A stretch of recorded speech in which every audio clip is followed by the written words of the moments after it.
Hello and welcome to Freedom News, the news you can use to help keep Canada free.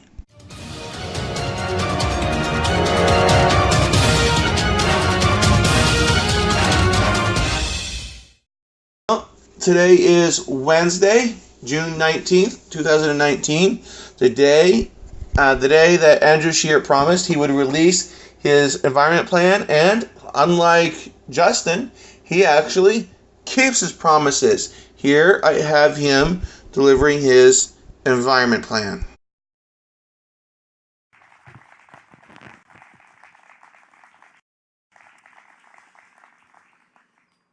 Bonjour.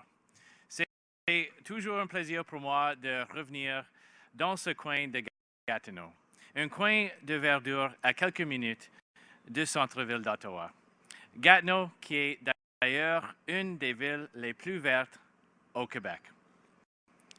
Thank you, Ed and Joel, for that introduction. And thank you all for joining us here today for what is the most highly anticipated policy announcement from an opposition party in Canadian history. There's a reason why that's the case. Why so many Canadians are looking to Conservatives for new ideas and leadership on this critically important issue. Why our friends in the media have speculated for months on end as to when we would release this policy. And why the Liberals have obsessed over it, literally counting the days until the Conservative plan is released, and attacking it even before it's been made public. It's because the Liberals have failed. If Trudeau's approach was working, if Canada's environment and its performance was actually improving, nobody would care what Conservatives had to say about it. But the Liberal approach is not working, and Canadians need an alternative. Canadians trusted Justin Trudeau when he said he would protect the environment and lower Canada's emissions. Instead, all he got was a carbon tax. The carbon tax isn't simply another Liberal tax grab. It is so much more than that. It represents a betrayal of trust. A classic Liberal bait and switch, promising Canadians a plan to lower emissions and protect the environment, and instead delivering nothing but a tax to punish taxpayers and pad government revenues. Les Canadiens se souviennent de l'accord de Kyoto. Malgré des gouvernements majoritaires successifs et plusieurs années de voix pieuses sur ces objectifs, les libéraux n'ont jamais fait de progrès pour réaliser les cibles d'émissions de Kyoto. Au moment où notre gouvernement conservateur précédent est arrivé au pouvoir en 2006, Kyoto était hors de portée. L'inaction des libéraux l'avait rendu impossible à entendre. 13 ans plus tard, et nous revoilà dans la même situation. Cette fois, c'est l'accord de Paris. Un autre effort international qui vise à lutter contre les changements climatiques, une autre promesse grandiose d'un gouvernement libéral qui demandait au Canada de faire sa part. Et encore un autre échec. Just after being elected, Justin Trudeau committed Canada to the Paris Agreement and promised Canadians he would reach its targets, which also happened to be the same targets set by the previous Conservative government. A 30% reduction of 2005 greenhouse gas emissions levels by 2030. That promise, like so many others from this government, has been broken. Not only is Canada failing to hit our targets, we are getting further and further away. In 2016, we were 44 megatons over target. In 2017, that number rose to 66 megatons. And last year, we were 103 megatons over. Trudeau's solution? A carbon tax. A carbon tax that will hit hardworking families the hardest, with higher costs for gasoline, groceries, and home heating. A carbon tax that won't apply at all to some of Canada's biggest emitters, thanks to a sweetheart exemption deal from Justin Trudeau that will allow them to pay no tax on up to 90% of their emissions, and a carbon tax that will go higher if he's reelected. How high is anybody's guess? They won't answer questions when they are put to them. And just last week, the Parliamentary Budget Officer said that in order to reach Paris, the Liberal carbon tax would have to be over $100 per ton in all 10 provinces, not just those Trudeau has forced his tax on. With sales taxes, this would add 23 cents a litre to the price of gas and cost an average Ontario family of four about $1,000 more per year. And that's only the beginning. Trudeau's own Environment Department is already planning for a $300 a ton carbon tax. As an environmental policy, the carbon tax is, by every possible measure and projection, a failure of epic proportions. It makes virtually no contribution to the global fight against climate change, and it only makes life more expensive for Canadian families and small businesses. It is simply not as advertised. Nous devons adopter une nouvelle approche, et les conservateurs sont prêts à le faire. Nous devrions tous être inquiets des changements climatiques, du gendre de planète que nous allons laisser aux générations futures. Mais la question n'est pas de savoir si nous sommes préoccupés ou si nous devrions être inquiets. Bien sûr que nous devons l'être. La vraie question est, qu'est-ce que le Canada devrait faire? Les paroles creuses et les gestes symboliques qui sont la marque de commerce de la politique environnementale libérale ne vont pas améliorer les choses.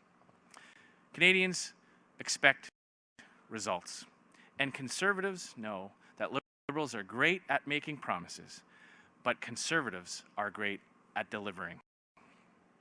Because protecting the environment is a core conservative principle.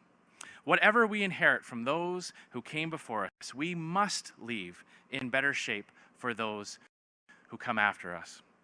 And conservatives have a proud legacy when it comes to managing Canada's natural environment and improving Canada's environmental performance. This legacy spans the full history of our country. The founder of our party and Canada's first Prime Minister, Sir John A. Macdonald, laid the groundwork for the national parks system and created the first three, Banff, Yoho, and Glacier. Years later, Prime Minister Robert Borden championed Arctic exploration to establish a scientific understanding of our northern frontier. Prime Minister John Diefenbaker further entrenched Canada's Arctic sovereignty with his roads to resources policy, while also enshrining in legislation Canadian Environment Week, an annual tradition encouraging environmental action that continues to this day.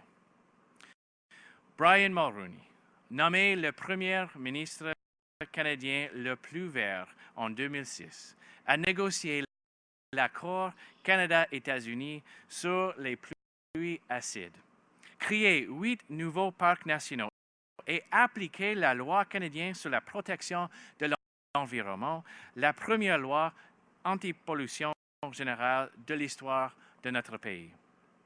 Le précédent gouvernement conservateur a réussi à réduire les émissions de gaz à effet de serre entre 2007 et 2015 grâce à des programmes ciblés dans les secteurs d'agriculture, des transports et de l'énergie. Le plan que j'annonce aujourd'hui, un vrai plan pour protéger notre environnement, est basé sur ce précieux héritage conservateur. Notre plan équilibre la nécessité pour le Canada de combattre les changements climatiques en réduisant les émissions globales et notre engagement fondamental de laisser plus d'argent dans les poches des Canadiens et Canadiennes et de leur permettre d'améliorer leur quotidien. A real plan to protect our environment is built on three guiding principles. Number one, green technology, not taxes. Number two, a cleaner and greener natural environment. And number three, taking the climate change fight global. This plan is the most comprehensive environmental platform ever put forward by a political party in Canada, in far surpassing anything Justin Trudeau put out before the 2015 election. 60 pages, 11,000 words, and 55 specific, realistic, and achievable policy commitments. Ce plan est la plateforme environnementale la plus compréhensive jamais présentée par un parti politique au Canada, qui est de beaucoup supérieur à ce que Justin Trudeau a présenté avant l'élection de 2015. 60 pages, 11 000 mots et 55 politiques spécifiques, réalistes et réalisables. Now, if I were to stand here today and walk you through all of them, we'd be here all night. So instead, I'll deal with the highlights. First, Conservatives fundamentally believe that you cannot tax your way to a cleaner environment. Instead, the answer lies in technology.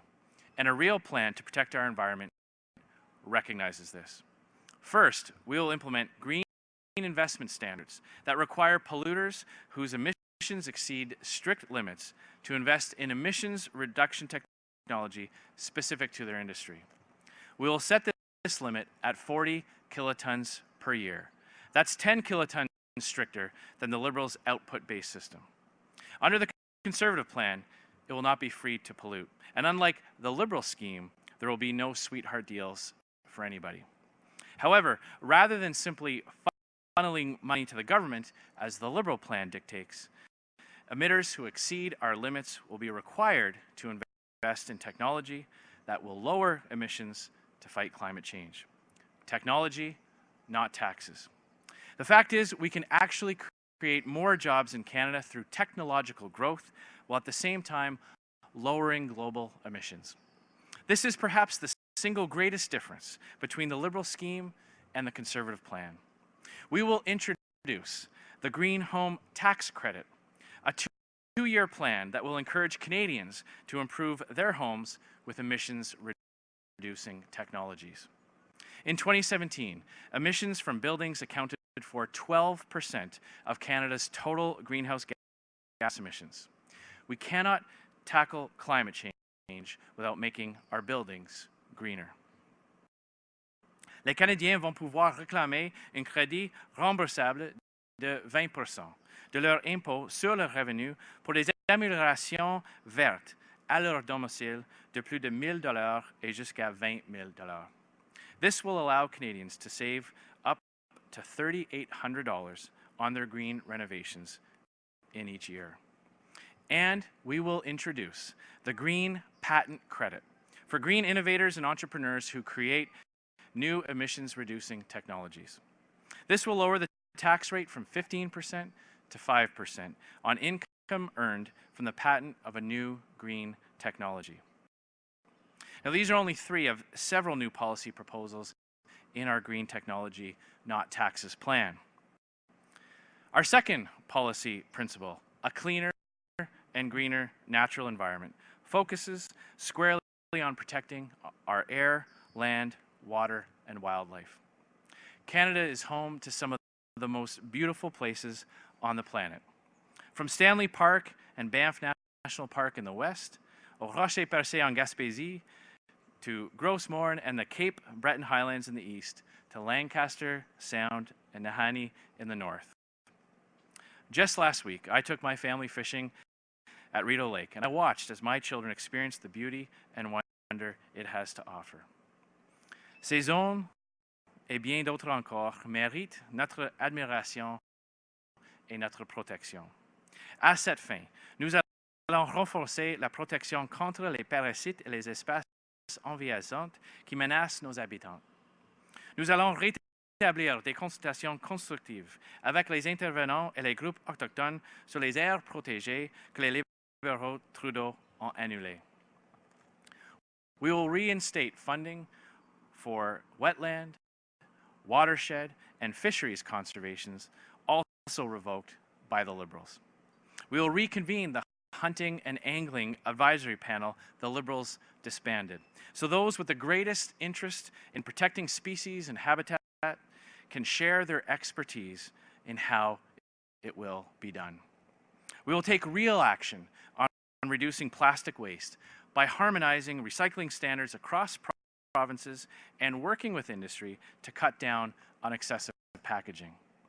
Et nous allons protéger nos cours d'eau des déversements d'eau usée. Un des premiers gestes de Catherine McKenna comme ministre de l'Environnement a été de permettre à la ville de Montréal de déverser 8 milliards de litres d'eau usée dans le fleuve Saint-Laurent. Non seulement ceci est-il absolument répugnant, mais cela envoie le message que nos cours d'eau ne comptent pas et peuvent être pollués. Comme Premier ministre, je vais travailler de concert avec les municipalités pour mettre fin à cette pratique. Finally, our third policy principle, taking the climate change fight global. Greenhouse gas emissions do not recognize borders, nor are the impacts of climate change proportional to any one country's emissions. Whether emissions are reduced in Canada or in China, the scientific impact on global climate change is the exact same.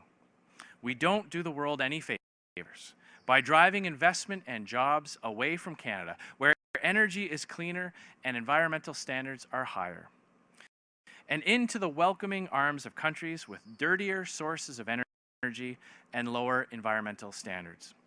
Under that scenario, the Liberal scenario, everybody loses. Canada loses jobs and global emissions go up. Canada could stop everything tomorrow. Natural resource development, mining, manufacturing, agriculture, everything. And it would mean almost nothing. Justin Trudeau said so himself. He said, quote, even if Canada stopped everything tomorrow and the other countries didn't have any solutions, it wouldn't make a big difference.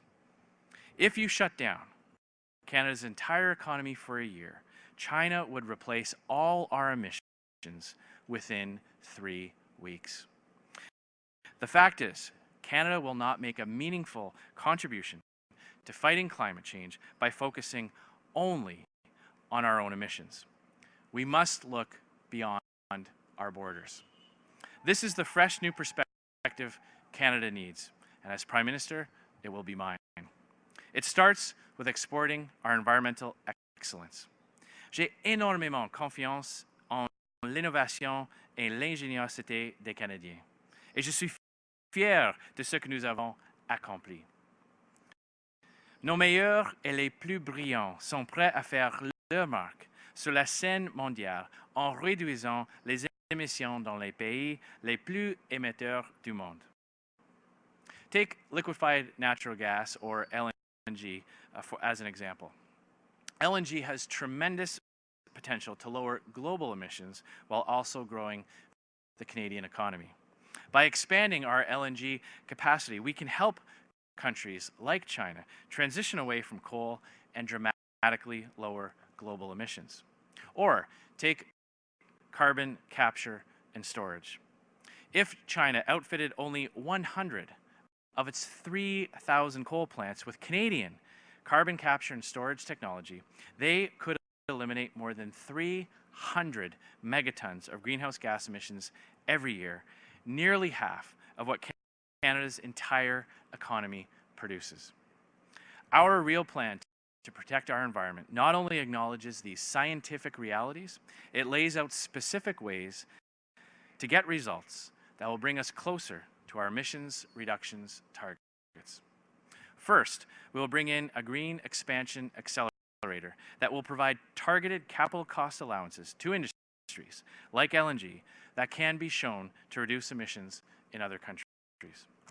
And we will create the new Canadian Clean brand, a product designation that will communicate to the world which technologies can lower emissions around the world. En terminant, j'aimerais dire quelques mots sur l'accord de Paris. Les cibles du Canada mentionnées dans cet accord sont des cibles conservatrices. Les libéraux les réclament comme les leurs, mais ils ont orienté le Canada dans la mauvaise direction.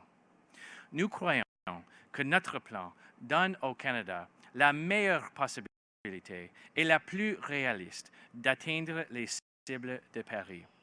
In fact, the Parliamentary Budget Officer, in his report last week, made a point of saying that technological advancement and adoption alone could lower our baseline emissions by 101 megatons by 2030. If that is true for Canada, imagine what Canadian technology can do for the world. Now, in closing, I want to say a few words about how we got here.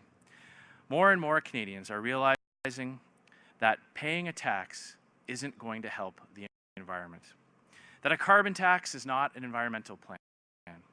They are looking for a real plan, a plan that is realistic and achievable, a plan that doesn't punish them for living their lives while acknowledging the truly global nature of the climate change problem. That is our plan, the Conservative plan. Comme notre histoire la démontre, ce sont les conservateurs qui nous ont fait avancer vers une protection environnementale réelle et significative. Nous l'avons déjà fait et nous allons le faire encore. Climate change is real, and it represents a serious threat, not only to Canada, but to our entire planet. So we owe it to our children, who will inherit from us this great and beautiful country, to preserve the environment they will be entrusted to protect. I'm a father of 5, and they mean absolutely everything to me. Everything I do in this job, I do for them.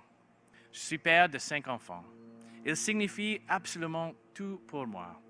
Tout ce que je fais dans ce métier, je le fais pour eux. And just as Conservatives will not leave our children a fiscal deficit, we will also not leave them an environmental deficit. That is my vision for Canada. Thank you very much. Merci beaucoup. Thank you for watching. Like if you like, share, comment, and of course subscribe and hit that notification bell. And if you are able to, if you could, please click on that PayPal link in the description and make some form of a donation. It would be much appreciated. Thank you and have a good day.